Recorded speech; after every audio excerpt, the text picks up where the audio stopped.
स्वागत है आप सभी का दरोगा इंटरव्यू का एक नया सेशन में। इस सेशन से आप सीख पाएंगे कि कम समय में भी बेहतर तैयारी कैसे कर सकते हैं, जॉब करते हुए भी अपने आप को कैसे बेहतर बना सकते हैं। आज मेरे साथ है एक सफल कैंडिडेट सचिन कुमार, जो CISF में जॉब करते हुए इस एग्ज़ाम को क्लियर किया है। हम उनसे जानेंगे उनकी जर्नी, उन्होंने कैसे बुक लिस्ट को फॉलो किया, टाइम टेबल को किस प्रकार से मैनेज किया। तो सबसे पहले वेलकम है आपका, बहुत बहुत स्वागत है नॉलेजग्राम चैनल पे। थैंक यू रोशन जी। सबसे पहले जो बड़ी समस्या है टाइम मैनेजमेंट का, किसी भी एग्ज़ाम को क्लियर करने में सबसे बड़ा रोल टाइम मैनेजमेंट का होता है। उसमें भी आप जॉब कर रहे थे CISF में, जो कि अपने आप में एक चैलेंजिंग जॉब होता है। तो आप बताइए कि टाइम मैनेजमेंट आपने किस तरीके से किया। सबसे पहले तो वेलकम सभी नॉलेजग्राम के व्यूअर्स को। जैसा कि ये बता रहे हैं कि टाइम मैनेजमेंट कैसे करें, तो मैं एक पहला लाइन बोलना चाहता हूँ कि सपना आपका है, स्ट्रगल आपको करना पड़ेगा, पड़ोसी नहीं आएंगे। तो मैं उस जॉब में रहते हुए मैंने सपना देखा कि मैं अपने राज्य में सेवा करूँ, अब जिस पोस्ट से हूँ उस पोस्ट से ऊपर जाके सेवा करूँ। इसके लिए मैंने स्ट्रगल करने का ठान लिया।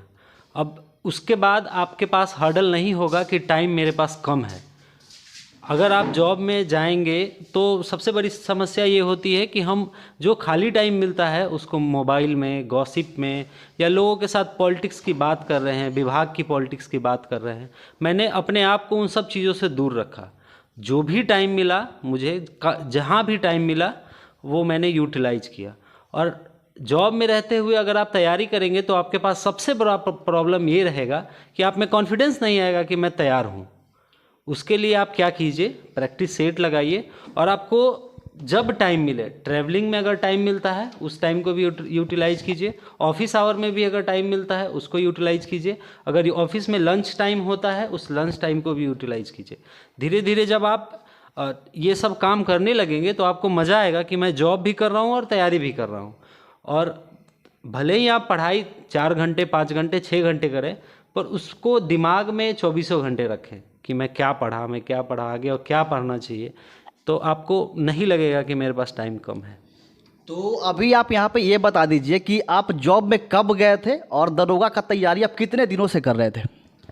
मैं जब ग्रेजुएशन करते ही मेरा जॉब लग गया, और पारिवारिक समस्या के कारण, या जो बोलिए, मेरा यंग एज था, मुझे मन था फ़ौज में जाने का, तो मैंने CSF को ज्वाइन कर लिया। उसके बाद मुझे लगा कि ये मेरा अंडर टैलेंट काम कर रहा हूँ, मैं कहीं और ऊंचे पोस्ट पे जाना चाहिए या अपने राज्य में जाना चाहिए। और मेरी पहली पोस्टिंग राजस्थान में थी, फिर कुछ दिन के लिए J&K भी रहा, फिर दिल्ली में थी। तो घर से कोई बात हो तो घर आना 1000 किलोमीटर का सफ़र करके मुझे अच्छा नहीं लग रहा था। तो मैंने सोचा कि जो मेरा टैलेंट है उस पर मुझे काम करना चाहिए। इसके लिए मैंने लगभग 2019 से अपनी तैयारी शुरू कर दी थी। 2446 वाले में भी मेरा सारा प्रोसेस कंप्लीट हो गया था, फाइनल मेरिट में मेरा नहीं हो पाया था। उसके बाद उस समय से अब तक मैं लगा हुआ था, और जैसे जैसे वैकेंसी आई मैंने फिर इस 2213 वाले वैकेंसी को सारा प्रोसेस क्लियर किया, और आज आपके सामने बैठा हूँ सेलेक्ट होकर। अब बात करते हैं जो स्टूडेंट तैयारी कर रहे हैं और जिनका चाहत है कि हम भी दरोगा की तैयारी करें और इस पोस्ट में आएँ। तो यहाँ पे एक समस्या आती है ऑनलाइन क्लासेस और ऑफलाइन क्लासेस की। बहुत लोग तो पटना में आके जो सक्षम है क्लासेस ऑफलाइन आके ज्वाइन कर लेते हैं, जो कि बहुत अच्छी बात है। अगर सक्षम है तो ऑफलाइन क्लासेस करिए, बहुत अच्छी बात है। लेकिन जो स्टूडेंट गांव से बिलोंग करते हैं और वो ऑफलाइन पटना में आके ज्वाइन नहीं कर सकते हैं, उनको ऑनलाइन ही करना पड़ेगा, तो वो अपने आप को ऑनलाइन में कंफर्ट नहीं फील करते हैं। तो वो क्या करें कि जिससे कि ऑनलाइन को वो अपना अच्छा माध्यम बना सके। ये जो सवाल आपने पूछा है मेरे से, ये मेरे लिए बहुत कंफर्टेबल सवाल है, और इस सवाल का जवाब मैं उन गांव के लड़कों को देना चाहता हूं जो गांव में रह के तैयारी कर रहे हैं। और सबसे ज़्यादा उनके लिए ये फ़ायदेमंद है जो मेरे भाई पैरामिलिट्री में एज ए कांस्टेबल या एज ए ASI काम कर रहे हैं, या बिहार पुलिस में अभी अभी नए कांस्टेबल ज्वाइन किए हैं। तो आपके पास ऑप्शन नहीं है, आप ऑफलाइन क्लास नहीं कर पाते हैं, जो कि सबसे अच्छा बेस्ट स्टडी का तरीका है कि आप ऑफलाइन टीचर से पढ़िए, किताब से पढ़िए, पर आपके पास ऑप्शन नहीं है। उसके लिए आपको ऑनलाइन ही तैयार करना पड़ेगा। और जो अब आप ऑनलाइन क्लास देखते हैं तो ऐसा नहीं है कि बेड पे लेट के और सिर्फ क्लास को देख रहे हैं, एंजॉय कर रहे हैं, ऐसा मत कीजिए। जो आप क्लास देख रहे हैं उसका प्रॉपर नोट्स बनाइए, उसका रिवीजन नोट्स बनाइए और प्रीवियस ईयर क्वेश्चन को उस वीडियो से रिलेट कीजिए कि जो मैं 1 घंटे का वीडियो देख रहा हूँ तो मैं कितने प्रीवियस ईयर क्वेश्चन कर पा रहा हूँ। आप अपने पास घटना चक्र की किताब रखिए, जिस टॉपिक को आप ऑनलाइन देखिए उसको आप घटना चक्र में जाके खोजिए, वहाँ से कोई अगर प्रीवियस ईयर का सवाल है वो आपसे बनना चाहिए। ऐसा नहीं है कि आप इंटरटेनमेंट करने के लिए आप सिर्फ वीडियो देख रहे हैं। और मेरे भाई जो एज अ सिपाही अभी बिहार पुलिस में ज्वाइन किए हैं या अर्धसैनिक बल में एज अ सिपाही हैं, वो लोग ऑनलाइन ही आपके पास बेस्ट ऑप्शन है। और अगर आपको पढ़ाई करना है तो सबसे अच्छा हथियार आपके पास आपका मोबाइल है, उसका प्रॉपर यूटिलाइज कीजिए।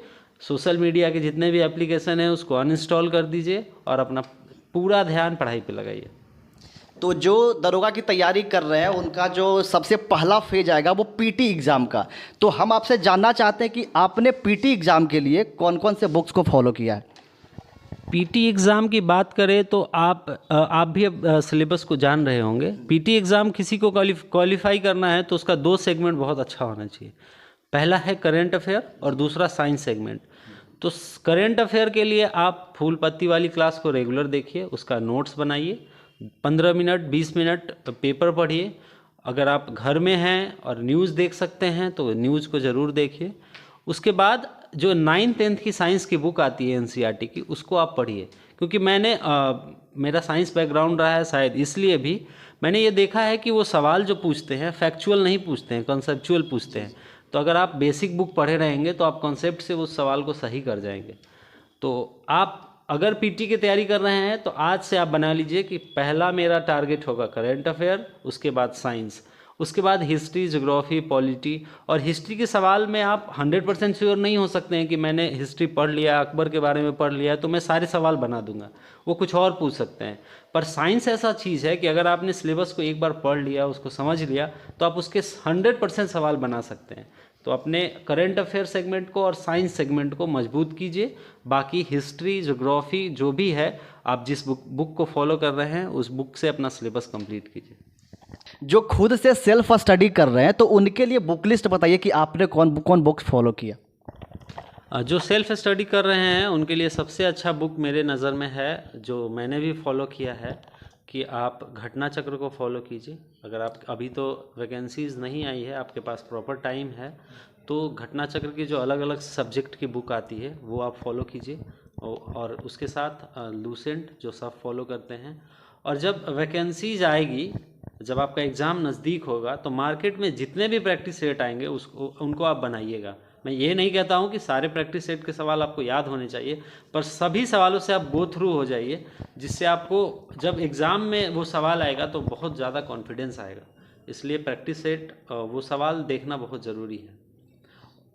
और अंत में मैं ये सभी भाइयों को बोलना चाहता हूँ कि अगर आप जॉब में रह के अपना तैयारी करना चाहते हैं तो आप अपने कलीग्स से बहुत अच्छा संबंध बना के रखिएगा, वो बहुत हेल्प करते हैं। और अपनी छुट्टी को मैनेज कीजिएगा। जो फेस्टिवल आने वाले हैं उन पे छुट्टी ना लें, जब आपका एग्ज़ाम आएगा उस समय आप छुट्टी लीजिएगा। और अपने सीनियर्स का रिस्पेक्ट कीजिएगा, किसी का डिसओबे मत कीजिए कि आपको बाद में फिर मेंटल प्रेशर ना हो, कोई एक्स्ट्रा मेंटल प्रेशर ना हो। और दोस्तों से जितना अगर आपका सामंजस्य अच्छा है तो ऐसे भी दोस्त मिलेंगे जो आपके शिफ्ट में मतलब आपकी ड्यूटी के टाइम वो चले जाएंगे कि चलो मैं ड्यूटी चला जाता हूँ। इसलिए दोस्तों से अच्छा संबंध बना के रखिएगा। आपने जो बताया अभी घटना चक्र के बारे में, तो एक तो सब्जेक्टिव के लिए बताया कि लूसेंट पढ़िए, और घटना चक्र क्या सभी सब्जेक्ट का लेना पड़ेगा सब्जेक्ट वाइज? अगर आप अभी वैकेंसीज़ में लेट है तो आपके पास टाइम है, आप सब्जेक्ट वाइज भी पढ़ सकते हैं। खास करके हिस्ट्री, साइंस और ये पॉलिटी का आप अलग अलग ले ले तो ज़्यादा अच्छा है। और वो स्टूडेंट जो किसी टीचर को ज्वाइन कर लिए हैं तो उनके लिए तो है कि आप उन टीचर पे पूरा भरोसा रखिए, वो अच्छा गाइड करेंगे आपको। लेकिन उसके अलावे वो अलग से क्या कर सकते हैं जिससे कि दूसरों से आगे निकल सके? वो दूसरों से आगे निकलने का सबसे अच्छा तरीका है आपका कॉन्फिडेंस। और आपका कॉन्फिडेंस कब आएगा? जब आप प्रैक्टिस सेट लगाएंगे।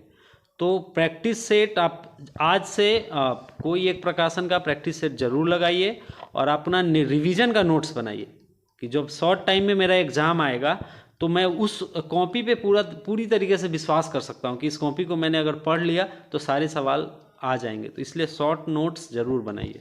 और मैथ रीजनिंग की बात करें तो मैथ रीजनिंग का बेसिक प्रैक्टिस के लिए कौन सा बुक फॉलो करना चाहिए? जिनका अगर मैथ बैकग्राउंड है उनके लिए तो बिहार दरोगा में कोई ज़्यादा ज़रूरी नहीं है, पर जिनका मैथ बैकग्राउंड नहीं है वो सिंपल बेसिक बुक जो आर एस अग्रवाल की बुक आती है उसको फॉलो कीजिए। मैथ रीजनिंग का उतना वेटेज नहीं है अभी पीटी के एग्ज़ाम में। तो उम्मीद करता हूं कि आपके जो बहुत सारे कन्फ्यूजन होंगे इस वीडियो को देखने के बाद ख़त्म हो चुके होंगे, लेकिन इसके अलावा भी अगर कोई डाउट बच जाता है तो हम आपके मार्गदर्शन के लिए हमेशा तैयार रहेंगे। कमेंट बॉक्स में लिख दीजिएगा क्या आप जानना चाहते हैं, अगले वीडियो में हम उसको कवर करने का प्रयास करेंगे।